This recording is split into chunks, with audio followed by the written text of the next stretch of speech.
BJP আসলে মাছ খেতে দেবে না। মিটিং করার আগে আপনারা কি করলেন? শশী পাজার বাড়িতে গিয়ে হামলা করলেন। লজ্জা থাকা উচিত। লজ্জা, ঘৃণা, ভয় তিন থাকতে নয়, আপনাদের প্ররোচনায় হামলার বদলে হামলা আমরা করব না। কিন্তু মনে রাখবেন, অনেক সহ্য করেছি।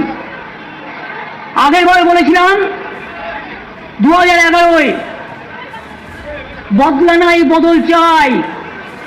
আর এবার বলছি, বিজেপি হাটাও, দেশ বাঁচাও। হামলা যতই করো, বিজেপিকে বয়কট করো। বিজেপি আসলে মাছ খেতে দেবে না, মাংস খেতে দেবে না, ভাষায় কথা বলতে দেবে না, ছাতু খেতে দেবে না, কোনো রাজ্যেই কিছু খেতে দেবে না, বাজার বন্ধ করে দেবে, বুলডোজার চালাবে। বিহারে দেখেননি? ভোটের আগে নীতিশ কুমার আর ভোটের পর নীতিশ কুমার।